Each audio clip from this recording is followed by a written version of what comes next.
Asianet ಸುವರ್ಣ ನ್ಯೂಸ್ನಲ್ಲಿ ಭೂ ಮಾಫಿಯಾದ ಕರಾಳ ಸತ್ಯ ಬಯಲಾಗಿದೆ. ಅನಕ್ಷರಸ್ಥ ಕೆವಿ ಚಂದ್ರನ್ ಗಮನಕ್ಕೆ ತರದೇನೆ ಭೂಮಾಫಿಯಾ ಕಬಳಿಕೆಗೆ ಪ್ಲಾನ್ ಆಗಿತ್ತು. ಏಷ್ಯಾನೆಟ್ ಸುವರ್ಣ ನ್ಯೂಸ್ನಲ್ಲಿ ಬಯಲಾಯಿತು ಭೂ ಮಾಫಿಯಾ ಕರಾಮತ್ತು. ದೇವರಾಜ್, ಪ್ರಸಾದ್ ಹಾಗೂ ದಿವ್ಯಾ ಎಂಬುವವರ ವಿರುದ್ಧ ದಾಖಲು ಅಕ್ರಮವಾಗಿ ಎಂಟ್ರಿ ಆದಂತಹ ಭೂಮಾಫಿಯಾ ವಿರುದ್ಧ ನೈಸ್ ಸಿಬ್ಬಂದಿ ದೂರು ಕೊಟ್ಟಿದ್ದಾರೆ. ಭೂಮಾಫಿಯಾ ವಂಚಕರ ವಿರುದ್ಧ ಬ್ಯಾಡರಹಳ್ಳಿ ಠಾಣೆಗೆ ದೂರು ದಾಖಲಾಯಿತು. ದೇವರಾಜ್, ಪ್ರಸಾದ್ ಹಾಗೂ ದಿವ್ಯಾ ಎಂಬುವವರ ವಿರುದ್ಧ ದೂರು. ನಕಲಿ ದಾಖಲೆ ಸೃಷ್ಟಿಸಿ ಭೂ ಕಬಳಿಕೆ ಯತ್ನ ಅಂತ ನೈಸ್ ಸಿಬ್ಬಂದಿ ದೂರು ಕೊಟ್ಟಿದ್ದಾರೆ. ನಕಲಿ ದಾಖಲೆಯನ್ನ ಮುಂದಿಟ್ಟು ಭೂಮಿ ಮಾಲೀಕತ್ವವನ್ನ ಪಡೆದಂಥದ್ದು. ಚಂದ್ರನ್ ಹೆಸರು ದುರ್ಬಳಕೆ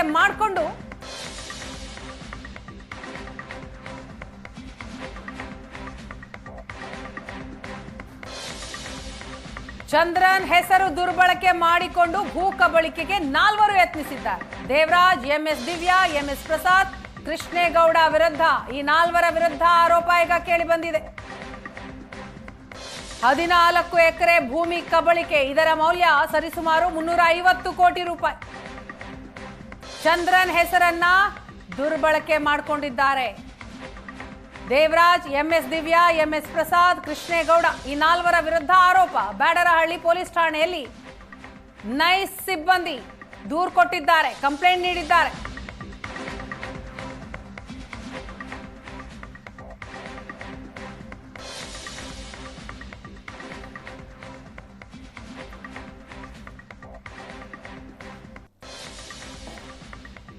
ಭೂಮಾಫಿಯಾದ ಅಸಲಿಯತ್ತನ್ನ ಬಯಲು ಮಾಡ್ತಾ ಇದೆ ಏಷ್ಯಾನೆಟ್ ಸುವರ್ಣ ನ್ಯೂಸ್.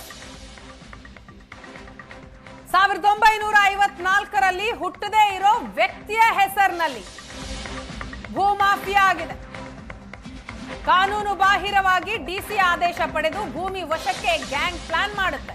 ಏಪ್ರಿಲ್ 24, 2005 ಮತ್ತು ಮೇ 2, 2025ರಂದು ಜಾಗಕ್ಕೆ ಬಂದು ಜಗಳ ತೆಗಿತಾರೆ.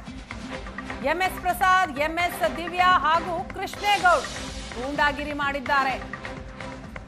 ಏಪ್ರಿಲ್ ಹಾಗೂ ಮೇ 2 ತಿಂಗಳಲ್ಲಿ ಬಂದು ಗೂಂಡಾಗಿರಿ ನಡೆಸಿದ್ದಾರೆ. ಸದ್ಯ ಕೋಡ್ಗೆಹಳ್ಳಿಯಲ್ಲಿ ನೈಸ್ ಪ್ರಾಜೆಕ್ಟ್ ವಶದಲ್ಲಿರುವಂತಹ ಭೂಮಿ ಕಬಳಿಕೆ ಯತ್ನ. ಗೂಂಡಾಗಿರಿ ಮಾಡಿದ ಮಾಫಿಯಾ ಬೆಂಬಲಕ್ಕೆ ಬ್ಯಾಡರಹಳ್ಳಿ ಪೊಲೀಸರೇ ನಿಂತು ಬಿಟ್ರ.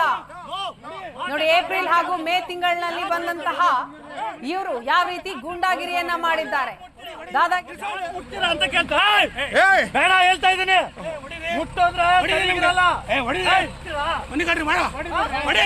ಹೊಡಿಯಪ್ಪ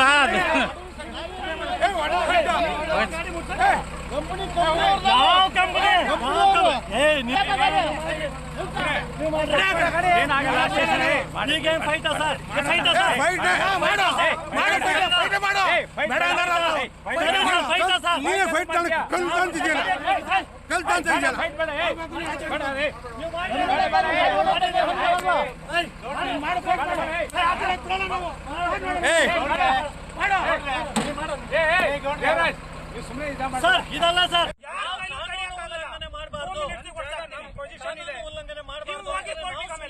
ನಾನು ಹೊಡ್ಸಾಕ್ತೀನಿ, ಆಮೇಲೆ ಹೋಗಿ ಕೋರ್ಟಿಗೆ. ನೀವು ಮಾತಾಡೋದು ದೊಡ್ಡದಲ್ಲ ಸರ್, ಮಾಡೋದು ದೊಡ್ಡದಲ್ಲ. ಮತ್ತೆ ನಿನ್ನೆ ಬಂದು ಪೊಲೀಸ್ ಕೆಲಸ ನಿಲ್ಸೋಗಿರೋದು ಬೆಲೆ ಇಲ್ವಾ ಸರ್? ಪೊಲೀಸ್ ಬಂದು ನಿನ್ನೆ ಹೇಳೋಗಿದ್ರೆ. ಈ ಬಗ್ಗೆ ಡೀಟೇಲ್ಸ್ ಕೊಡ್ತಾರೆ ನಮ್ಮ ಪ್ರತಿನಿಧಿ ರಮೇಶ್. ಇದೀಗ ನಮ್ಮ ಜೊತೆ ಸಂಪರ್ಕದಲ್ಲಿದ್ದಾರೆ. ರಮೇಶ್, ಏನಿದು ಅಶಕ್ತರಿಗೆ ಅವರ ಜೀವನಾಧಾರಕ್ಕೆ ಅಂತ ಸಿಗಬೇಕಾದಂತಹ ಭೂಮಿ, ಆದ್ರೆ ಸಿಕ್ಕಿರುವಂಥದ್ದು ಆ ರೀತಿ ಕಬಳಿಕೆ ಮಾಡಬೇಕು ಅಂತ ಪ್ರಯತ್ನ ಪಟ್ಟಂಥವ್ರು ಎಷ್ಟೋ ಏನೋ. ಈಗ ಒಂದು ಎಕ್ಸಾಂಪಲ್ ಆಗಿ ಈ ಒಂದು ಪ್ರಕರಣ ಸಿಗ್ತಾ ಇದೆ. ಸೊ ಹೇಗೆ ಹುಟ್ಟದೇ ಇರುವಂತಹ ವ್ಯಕ್ತಿಯ ಹೆಸರಿನಲ್ಲಿ ನಕಲಿ ದಾಖಲೆ ಸೃಷ್ಟಿಯಾಗಿದೆ, ಹೇಗೆ ಈ ಭೂ ಕಬಳಿಕೆ ಆಯ್ತು, ಡೀಟೇಲ್ಸ್ ಕೊಡ್ತಾ ಹೋಗೋದಾದ್ರೆ. ಸೊ ವೀಣಾ, ಬೆಂಗಳೂರಿನ ಉತ್ತರ ತಾಲೂಕು ಯಶವಂತಪುರ ಹೋಬಳಿಯ ಕೊಡಿಗೇಹಳ್ಳಿ ಸರ್ವೆ ನಂಬರ್ 86ರಲ್ಲಿ ಈ ಒಂದಷ್ಟು 14 ಎಕರೆ ಜಮೀನನ್ನ ಒಂದಷ್ಟು ಭೂ ಕಬಳಿಕೆದಾರರು ಅಂದ್ರೆ ಭೂ ಮಾಫಿಯಾ ಎಲ್ಲ ಒಂದ್ ಕಡೆ ಎಂಟ್ರಿ ಆಗಿ ನಕಲಿ ದಾಖಲೆಗಳನ್ನ ಸೃಷ್ಟಿ ಮಾಡಿ ಜಮೀನನ್ನ ಕಬಳಿಕೆ ಮಾಡುವಂತ ಪ್ರಯತ್ನಗಳನ್ನ ಮಾಡ್ತಾ ಇದೆ ಅನ್ನುವಂಥದ್ದು. 1954ರಲ್ಲಿ ರಾಜ್ಯ ಸರ್ಕಾರ ಒಂದಷ್ಟು ಜನ ಅಶಕ್ತರಿಗೆ ಅಂದ್ರೆ ಜಮೀನ್ ಇಲ್ಲದೆ ಇರುವಂತದ್ದು, ದುಡ್ಕೊಂಡು ತಿನ್ನುವಂಥವ್ರಿಗೆ, ಬೆಳಿಲಿಕ್ಕೆ ಜಮೀನ್ ಇಲ್ಲದೆ ಇರುವಂತವರಿಗೆ ಜಮೀನನ್ನ ಕೊಟ್ಟಿದೆ ಅನ್ನುವಂಥ ಗ್ರೋಮೋರ್ ಫುಡ್ ಸ್ಕೀಮ್ ಅನ್ನುವಂತ ಒಂದು ಸ್ಕೀಮ್ ಅಲ್ಲಿ ಈ ಒಂದು ಜಮೀನುಗಳನ್ನ ಕೊಟ್ಟಿದೆ ಅನ್ನುವಂತ ಒಂದಷ್ಟು ದಾಖಲೆಗಳನ್ನ ತದನಂತರದ ಸರ್ಕಾರಿ ದಾಖಲೆಗಳಲ್ಲಿ ಕೈ ಬರಹದ ಮೂಲಕ ಸರ್ಕಾರಿ ದಾಖಲೆಗಳಲ್ಲಿ ಅದನ್ನ ಸೃಷ್ಟಿ ಮಾಡಲಾಗಿದೆ ಅನ್ನುವಂಥದ್ದು. ಆ ರೀತಿ ಸೃಷ್ಟಿಯಾದಂತ ದಾಖಲೆಗಳನ್ನ ಇಟ್ಟುಕೊಂಡು ಈ ಜಮೀನು ನಮಗೆ ಸೇರಿದ್ದು ಅನ್ನುವಂತ ಒಂದಷ್ಟು ಹಕ್ಕನ್ನ ಸಾಧಿಸುವಂತ ಪ್ರಯತ್ನಗಳನ್ನ ಮಾಡಿದ್ದಾರೆ ಅನ್ನುವಂಥದ್ದು. ಇದಕ್ಕೆ ಸಂಬಂಧಪಟ್ಟಂತೆ ಈ ಹಿಂದೆ ಹೈಕೋರ್ಟ್ಗೆ ಹೋಗ್ತಾರೆ. ಆ ಸಂದರ್ಭದಲ್ಲಿ ಕೂಡ ಅಲ್ಲಿ ಏನೋ ತಹಶೀಲ್ದಾರರು ಮತ್ತೆ ಸಂಬಂಧಪಟ್ಟ ಅಧಿಕಾರಿಗಳು ಈ ಒಂದು ದಾಖಲೆಗಳು ಅಸಲಿ ದಾಖಲೆಗಳು ಅಲ್ಲ ಅನ್ನುವಂಥದ್ದನ್ನ ಏನೋ ಆ ಒಂದು ಪಿಟಿಷನ್ ಅನ್ನ ವಜಾ ಮಾಡಿ ಕಳಿಸಿದ್ರು ಕೂಡ ಮತ್ತೆ ಇವರು ಬೆಂಗಳೂರು ಜಿಲ್ಲಾಧಿಕಾರಿಗಳ ಮುಂದೆ ಅರ್ಜಿಯನ್ನ ಸಲ್ಲಿಸಿಕೊಂಡು ಇದೇ ನಕಲಿ ದಾಖಲೆಗಳನ್ನ ಇಟ್ಟುಕೊಂಡು ಆ ಜಮೀನು ನಮಗೆ ಸೇರಿದ್ದು ಅನ್ನುವಂಥ ನಿಟ್ಟಿನಲ್ಲಿ ಪ್ರಭಾವವನ್ನು ಬೀರಿ ಆದೇಶವನ್ನು ಪಡ್ಕೊಳ್ಳುವಂತ ಪ್ರಯತ್ನಗಳನ್ನ ಮಾಡಿದ್ದಾರೆ ಅನ್ನುವಂಥ ಪ್ರಮುಖವಾಗಿರುವಂತಹದ್ದು. ಅಂದ್ರೆ ಈ ಜಮೀನನ್ನು ನೋಡ್ತಾ ಹೋದ್ರೆ ಇಲ್ಲ ಒಂದ್ ಕಡೆ ಅಂದ್ರೆ ಪುಟ್ಟಮ್ಮ, ಶ್ರೀಧರ್ ಜೊತೆಗೆ KV ಚಂದ್ರನ್ ಮತ್ತೊಬ್ಬ ಪುಟ್ಟಗೌರಮ್ಮ ಅನ್ನುವಂಥ 4 ಜನರಿಗೆ ಇಬ್ಬರಿಗೆ 4 ಎಕರೆ, ಇಬ್ಬರಿಗೆ 3 ಎಕರೆ, ಒಟ್ಟು 14 ಎಕರೆ ಜಮೀನನ್ನ ಇಲ್ಲಿ ಮಂಜೂರು ಮಾಡಿದೆ ಅನ್ನುವಂಥ ನಕಲಿ ದಾಖಲೆಗಳನ್ನ ಸೃಷ್ಟಿ ಮಾಡಿದ್ದಾರೆ ಅನ್ನುವಂಥದ್ದು. ಅಂದ್ರೆ ಇಲ್ಲಿ ಸರ್ಕಾರಿ ಕಚೇರಿಗಳಲ್ಲಿ ದಾಖಲೆಗಳು ಎಲ್ಲವೂ ಕೂಡ ಇದ್ರೂ ಕೂಡ ಅಲ್ಲಿ ಎಲ್ಲೇ ಒಂದ್ ಕಡೆ ಪ್ರಭಾವ ಬಳಸಿ ಒಂದು ಏನೋ ಪಹಣಿಗಳಿರ್ತದೆ, ಪಟ್ಟ ಇರ್ತದೆ, ಅಲ್ಲಿ ಒಂದು ದಾಖಲೆಗಳಲ್ಲಿ ಪೆನ್ನಿನ ಬರಹ ಮೂಲಕ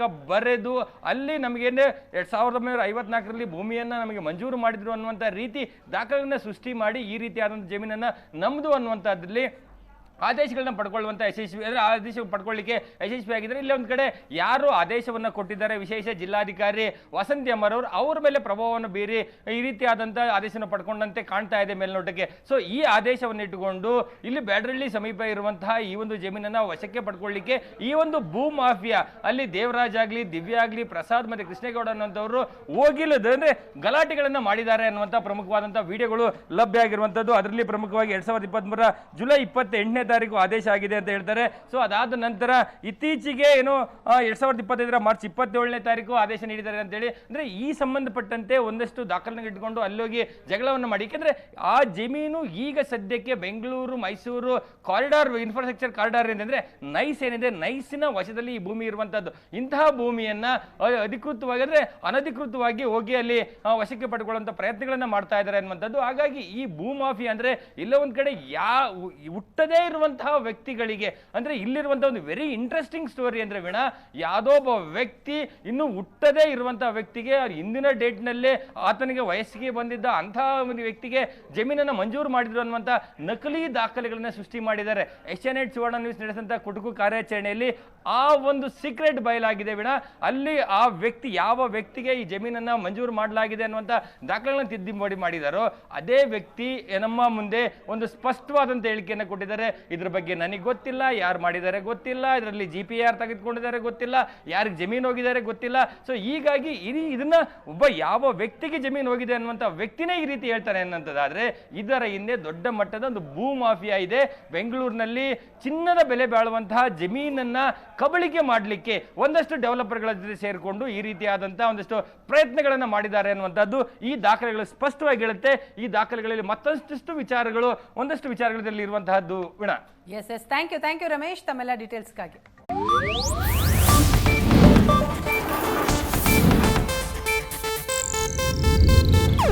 ಇದು ಏಷ್ಯಾನೆಟ್ ನ್ಯೂಸ್ ನೆಟ್ವರ್ಕ್ ಪ್ರಸ್ತುತಿ.